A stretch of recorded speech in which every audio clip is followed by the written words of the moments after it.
16-ാമത്തതല്ലേ സൂറത്തു ദഹർ, അതായത് സൂറത്തുൽ ഇൻസാൻ. അതിലെ 15-ാം ആയത്തിന്റെ അവസാനത്തിൽ വഖഫ് ചെയ്യുമ്പോൾ ഖവാരീറ അതല്ലേ എന്ന് ഒരു അലിഫ് നീട്ടി ഓതണം. 15-ാം ആയത്തിന്റെ അവസാനത്തിൽ ഖവാരീറ എന്ന് ഒരു അലിഫ് നീട്ടി ഓതിയാണ് വഖഫ് ചെയ്യേണ്ടത്.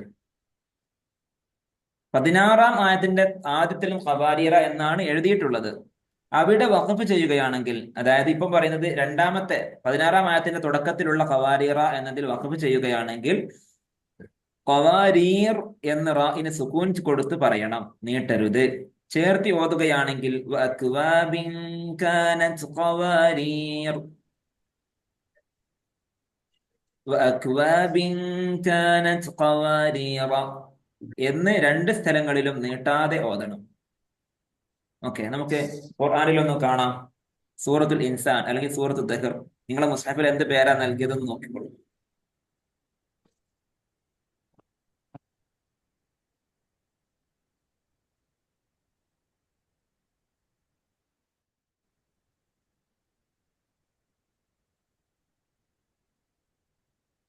എന്റെ മുസ്ഹഫില് സൂറത്തുൽ ഇൻസാൻ എന്ന് തന്നെയാണ് ഉള്ളത്. 579 579.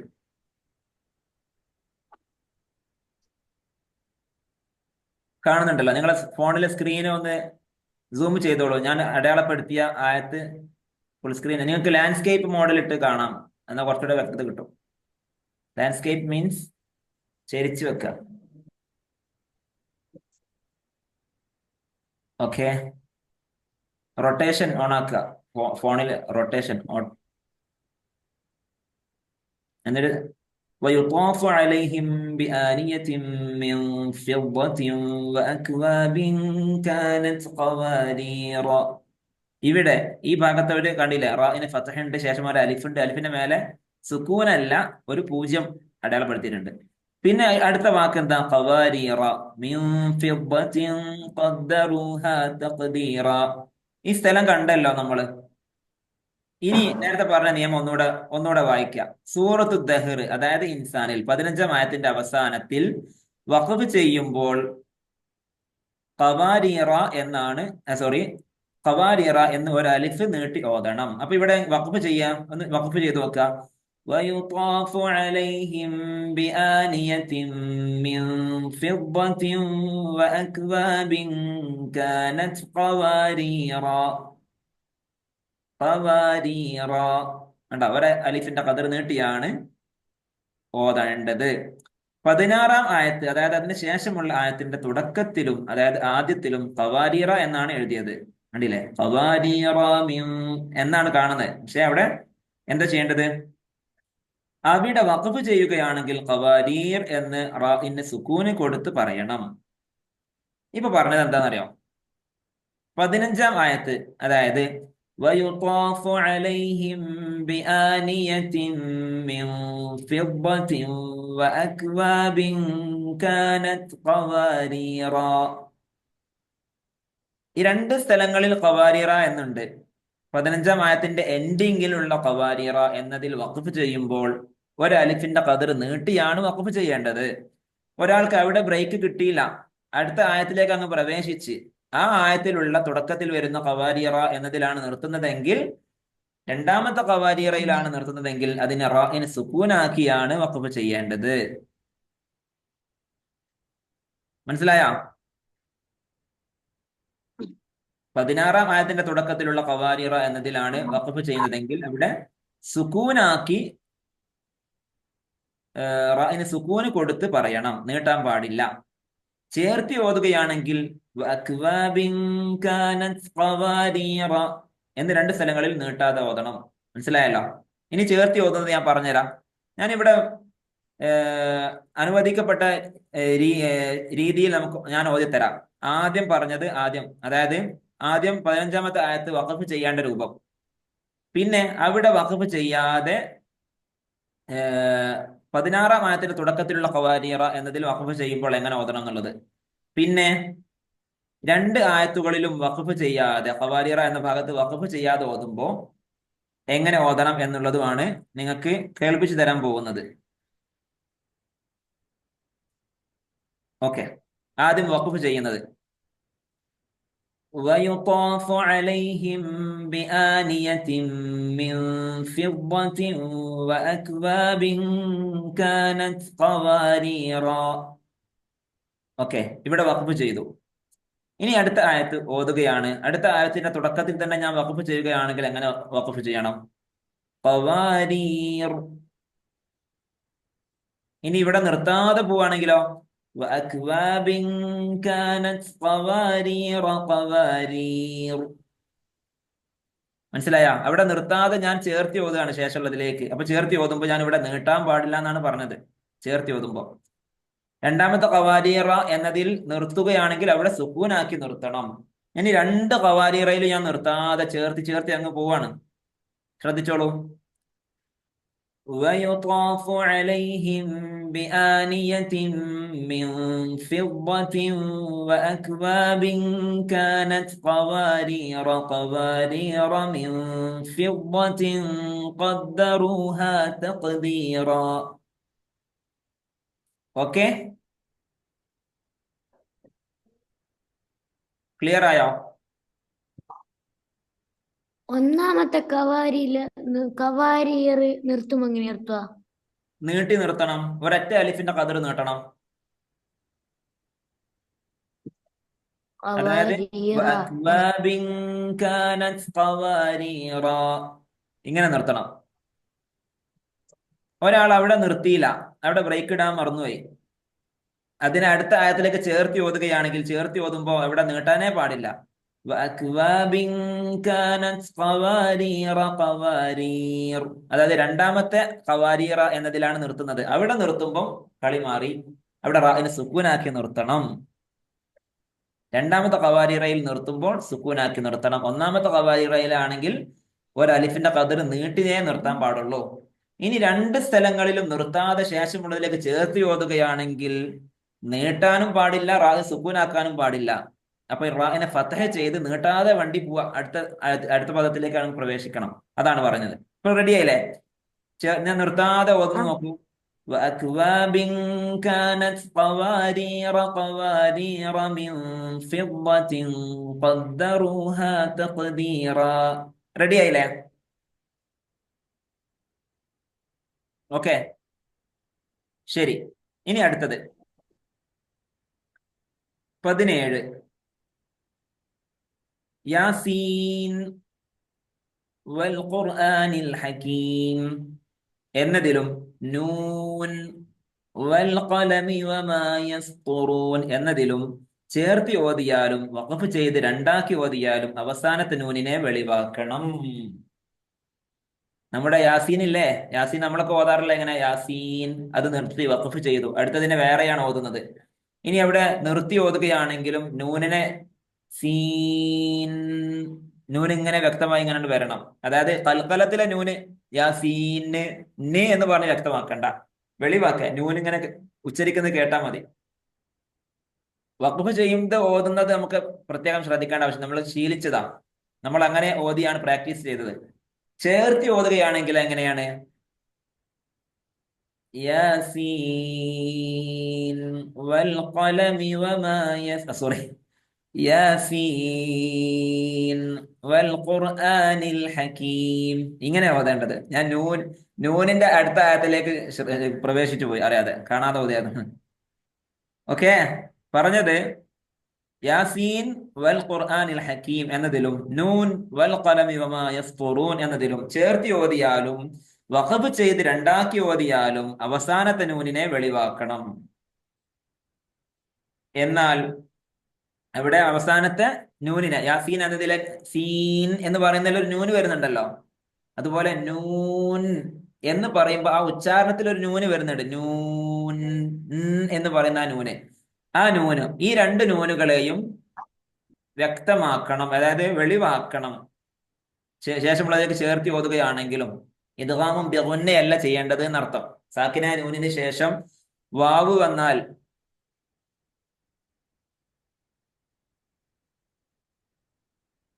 പിന്നെ എന്താ പാലിക്കേണ്ടത്?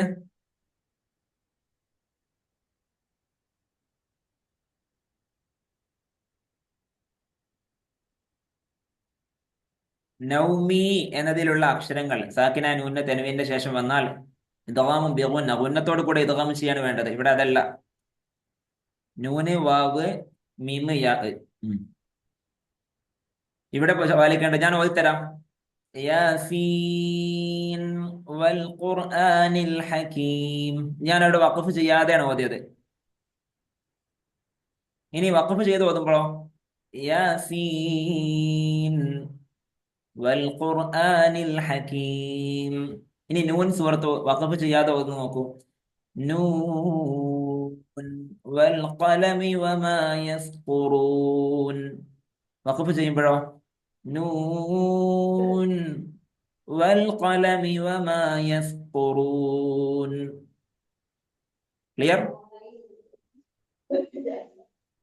ആ എന്നാൽ നംല് സൂറത്തിൽ ഖാസീൻ എന്നതിലെ അവസാനത്തെ നൂനിന് ഖാസീൻ സീൻ എന്ന് ഉച്ചരിക്കുമ്പോൾ വരുന്ന ഒരു നൂനുണ്ടല്ലോ, ആ നൂനിന് ശേഷം വരുന്ന തിൽക്കയിലേക്ക് ഇഖ്ഫാ ചെയ്താണ് ചേർത്തി ഓതുമ്പോൾ പറയേണ്ടത്. ഇഖ്ഫാ എന്ന് പറഞ്ഞാൽ മറച്ചു മണിക്കണം.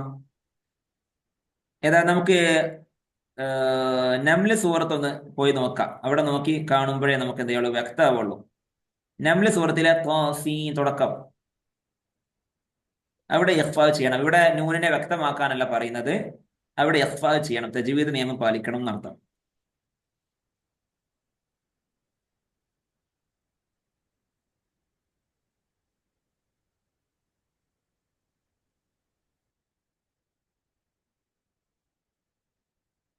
ഒന്നാമത്തെ ആയത്ത് തന്നെ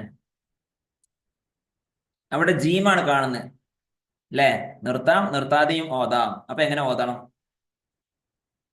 ബിസ്മില്ലാഹിർ റഹ്മാനിർ റഹീം. ആദ്യം നിർത്തി ഓതാം.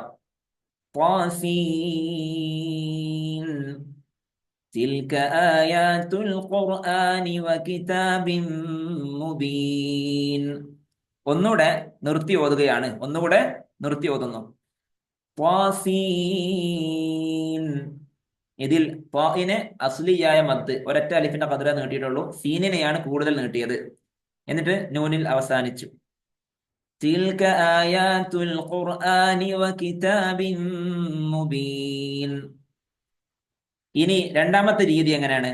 സീൻ എന്ന് ഉച്ചരിക്കുമ്പോഴുള്ള നൂനിനെ ശേഷമുള്ള തിൽക്കയിലെ തായിലേക്ക് ഇഖ്ഫാ ചെയ്യുക. നൂനിനെ മറച്ചു മണിക്കുക. ആ തലക്ക് കൊടുത്ത കുത്തെടുത്ത് ഒഴിവാക്ക് ഹാദി. ഇനി ആ മറച്ച് മണിച്ച് ഓതുകയാണ്. തിൽക ആയാതുൽ ഖുർആനി വകിതാബിൻ മുബീൻ. എങ്ങനെ? തിൽക ആയാതുൽ ഖുർആനി വകിതാബിൻ മുബീൻ. ഇവിടെ രണ്ട് കാര്യങ്ങൾ ശ്രദ്ധിക്കാനുണ്ട്. ഒന്ന്, സീനിനെ നീട്ടാനുള്ളത് നീട്ടണം. നീട്ടി മറച്ച് മണിച്ചു കൊണ്ടാണ് തിൽക്കയിലേക്ക് പ്രവേശിക്കേണ്ടത്. അല്ലാതെ തിൽക്ക എന്ന് പറയരുത്. പിന്നെ തിൽക്ക തിൽക്ക എങ്ങനെ വരും കേട്ടോ? ഇതാണ് ലാസ്റ്റ് പറഞ്ഞ വിഷയം. നിങ്ങൾക്ക് വ്യക്തമായിട്ടുണ്ട് എന്നാണ് എനിക്ക് മനസ്സിലാകുന്നത്. ചില ഭാഗങ്ങളിൽ ഡൗട്ട് ഉണ്ടാകും. അത് നിങ്ങൾക്ക് ഇതിന്റെ വീഡിയോ ലിങ്ക് ഞാൻ അയക്കും.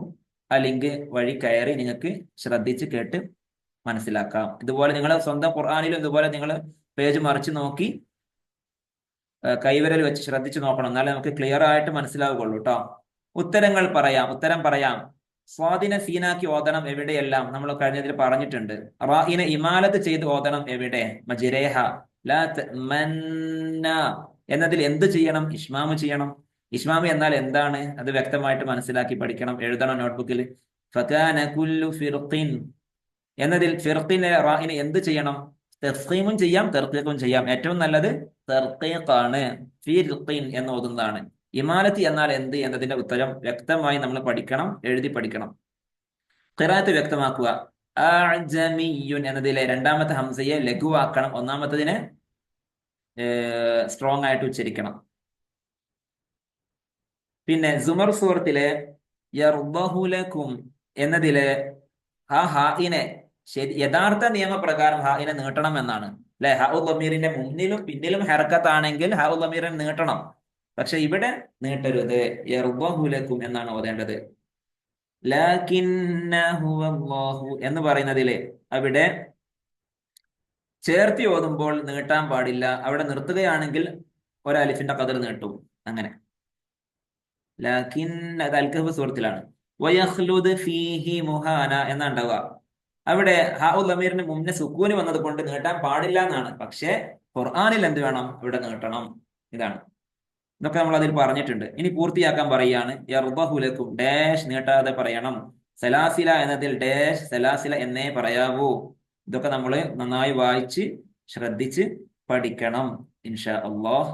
നാളെ നമുക്ക് ലഭിക്കുന്ന സമയത്തിൽ നമുക്ക് ഈ ഖത്മുൽ ഖുർആൻ എന്ന പ്രാർത്ഥന അത് ഒരുപാട് പഠിക്കാനുണ്ടെന്നൊന്നും കരുതേണ്ട. അതിൽ പ്രാർത്ഥനയുണ്ട്.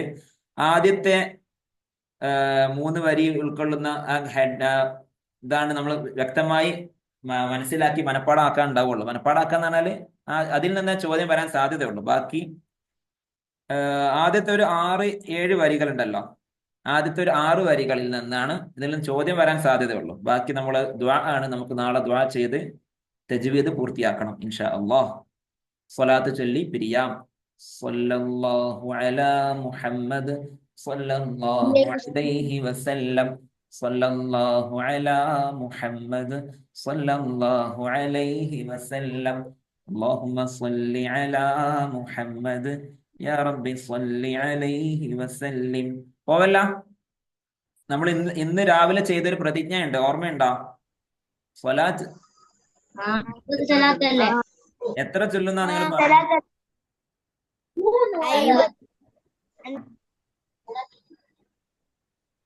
എത്ര? 50. 50 അല്ലേ? ഇന്നത്തെ ഏതെങ്കിലും നിസ്കാരം സ്റ്റോക്ക് ഉണ്ടോ ബാക്കി? ഇഷ അല്ലാതെ വേറെ ഏതെങ്കിലും നിസ്കാരം ബാക്കി ഉണ്ടോ?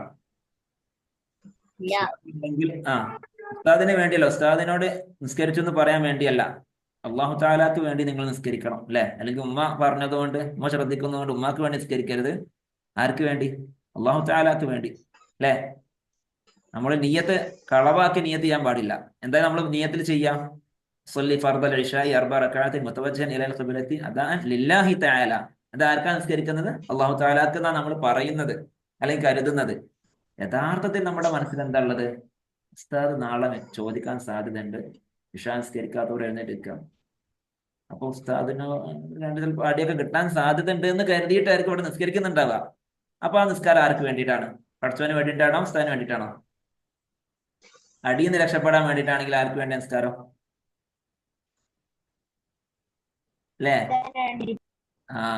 അങ്ങനെ അതൊരു ചെറിയ ശിർക്ക് എന്ന് അതിന് പറയാം. ഉസ്താദിന് വേണ്ടി അല്ലെങ്കിൽ ഉസ്താദ് ചോദിക്കും, അല്ലെങ്കിൽ ഉമ്മ ചോദിക്കും, ഉമ്മാരുടെ അടുത്ത് ചിലപ്പോൾ 2 കിക്ക് കിട്ടും. അപ്പൊ അത് പേടിച്ചുകൊണ്ടാണ് നിസ്കരിക്കുന്നതെങ്കിൽ ആ നിസ്കാരം ഉമ്മാക്ക് വേണ്ടിയായിരിക്കും. ഉമ്മാക്ക് വേണ്ടിയല്ല, പടച്ചോന് വേണ്ടി അല്ലേ? അത് നമ്മുടെ മനസ്സിലുണ്ടായിരിക്കണം. അല്ലാഹു തആല നല്ല ശ്രദ്ധയോടെ നിസ്കാരത്തിന്റെ കാര്യങ്ങളും മറ്റു പഠന വിഷയങ്ങളിലൊക്കെ നല്ല ശ്രദ്ധ പുലർത്താൻ എല്ലാ മക്കൾക്കും അല്ലാഹു തആല തൗഫീഖ് ചെയ്യട്ടെ. പഠിക്കാനുള്ള നല്ല ഓർമ്മശക്തിയും ബുദ്ധിശക്തിയും